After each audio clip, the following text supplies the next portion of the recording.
Assalamualaikum warahmatullahi wabarakatuh. Ketemu lagi, Masya Allah. Kayaknya akan terus ketemu kita. Sekarang saya mau menyampaikan satu pesan terkait dengan seperti apa sih kalau kita di luar sana itu sering mendengar ada yang namanya LOA, Law of Attraction. Nah, kalau panduan Allah dan Rasulnya itu gimana sebenarnya? Nah, Law of Attraction itu kan ketika kemudian menjadi teori banyak banget ya yang ikut. Mau dia beriman dengan Islam, mau dia beriman dengan agama-agama lainnya. Tapi kemudian itu menjadi sebuah sains yang kemudian banyak orang mempraktekannya dan mendapatkan buktinya. Padahal Allah dan Rasulnya itu sudah mengajarkan itu. Yang semestinya itu memang menjadi bagian dari kepribadian kita sebagai seorang muslim. Apalagi pengusaha loh. Kenapa? Iya, kita hidup di negara yang luar biasa saat ini. Allah izinkan itu ya, Allah izinkan istiqomah naik terus harga-harga. Istiqomahnya naik terus harga-harga. Pengusaha apalagi yang memiliki basis manufacturing itu kan pening kepalanya luar biasa memikirkan itu. Sementara di sisi lain daya beli masyarakat itu justru turun. Kemampuan masyarakat belanja itu turun. Secara teknis itu makin miskin masyarakat Indonesia. Nah, terus bangun optimismenya gimana? Saya bicara ini normatif yang kemudian kita wajib yakini menjadi keyakinan yang nggak boleh salah. Jadi di Quran, di hadis Nabi ataupun juga kalau kita membaca sirah Nabi SAW, itu mengafirmasi wajib, mengafirmasi bahwa husnuzon sama Allah Subhanahu wa taala itu wajib. Kita wajib berprasangka baik kepada Allah. Kenapa? Nabi bilang inni indadzanni abdi bi kata Allah. Jadi itu hadis qudsi. Allah bilang dalam hadis qudsi ini indadzanni abdi bi. Aku kata Allah sesuai dengan prasangka hambaku. Nah, ini kan afirmasi ya. Walaupun ini satu negara sedang kayak gini, kita tetap harus berkeyakinan kepada Allah bahwa gimana Allah aja dan kita yakin betul dengan kebaikan yang sedang kita bangun. Nah, Nabi kita itu menyampaikan ketika kemudian ada sahabat nih sedang berdoa, sedang berdoanya itu minta dimasukkan surga. Tapi ya Allah yang penting masuk surga aja deh gitu, kira-kira gitulah redaksinya, saya tepatnya lupa. Tapi kemudian pada saat Nabi lewat, Nabi kemudian bilang sama sahabat ini, kenapa engkau tidak meminta masuk ke surga Firdaus? Surga yang paling tinggi. Mintalah surga Firdaus. Diajarin sama Nabi meminta surga itu sekaligus surga yang tertinggi. Dan itu seringkali kita temukan dalam pelatihan, workshop-workshop. Kalau kita mempunyai cita-cita yang tertinggi sekalian, yang terbaik sekalian. Jadi kata mereka gitu ya, motivator, trainer ini, kalau kemudian gagal yang tertinggi kan masih lumayan lah ya, lumayan gitu kan. Keren. Nah, kira-kira gini mungkin ya, kalau kita menerjemahkan nasihat Nabi kepada sahabat itu, kalau cuman sekedar, ya Allah yang penting masuk surga, yang penting asal masuk surga aja udah cukup gitu. Nah, gimana kalau kepleset dari yang surga, yang asal masuk surga jadi nggak masuk surga? Kan serem ya. Nah, jadi mendingan minta surga Firdaus. Jadi kalau kepleset tuh masih di bawahnya lah gitu ya.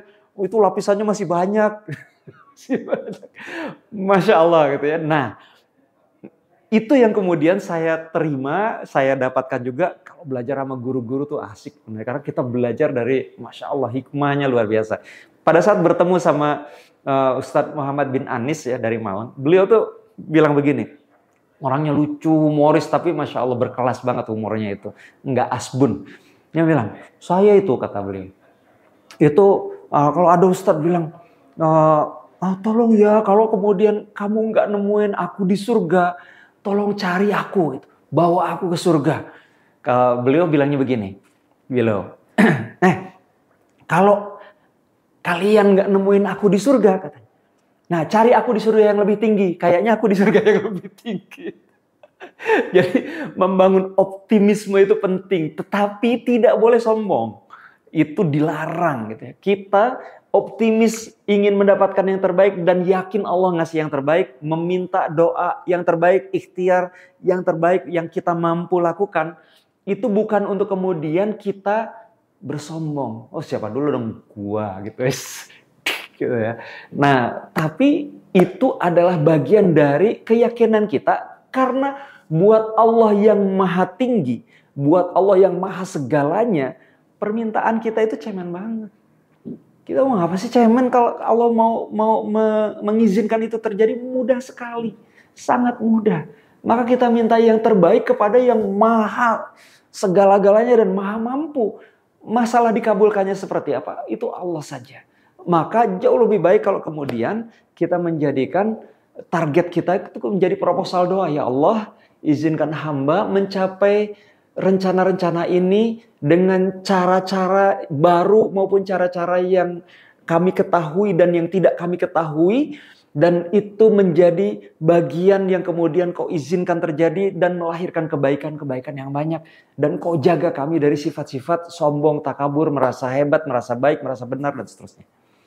Jadi kita gantungkan keberanian kita mencapai yang tinggi itu kepada Allah Subhanahu wa taala supaya kita nggak lupa diri. Tapi hati-hati juga, ada yang sombong ke bawah. Wih, sombong ke bawah tuh gimana ceritanya? Minder. Ada orang-orang yang kemudian minder. Ada saya mah apa? Saya mah butir pasir, butir debu di lautan pasir, ketiup angin terbang gitu ya, hilang, nggak kelihatan. Tapi dalam posisi dia minder. Itu nggak boleh juga. Ke atas nggak boleh, sombong ke bawah, minder ya nggak boleh. Itu berarti dia, nauzubillah, dia sudah meremehkan kemampuan dirinya, atau dia sudah meremehkan dirinya, atau alias dia sudah menganggap Allah menciptakan dia remeh. Nauzubillah. Mana mungkin Allah menciptakan manusia yang fi ahsani taqwim, ya, surat At-Tin ya, fi ahsani taqwim, sebaik-baik bentuk. Itu bukan sekedar fisik. Sebaik-baik bentuk itu semua, sak daleman-dalemannya, jeroan-jeroannya, sak kemampuan-kemampuannya, sak daya nalarnya, daya pikirnya, dan segala macamnya.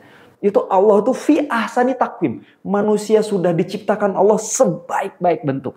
Kita kurang ajar sama pencipta kita misalnya, menganggap bahwa kita remeh. Itu na'udzubillah dzalik. Nggak boleh. Oke, jadi kita memang kalau menjadi muslim, mukmin justru wajib berani membuat mimpi-mimpi besar terbaik, jadiin proposal doa, minta sama Allah Rabbul Izzati yang mampu mewujudkan apapun yang kita harapkan, dengan tambahan pagar supaya kita tetap dijaga dalam kebenaran, dihindarkan dari cara-cara maksiat dalam memperolehnya. Siap? Ayo, bismillah. Assalamualaikum.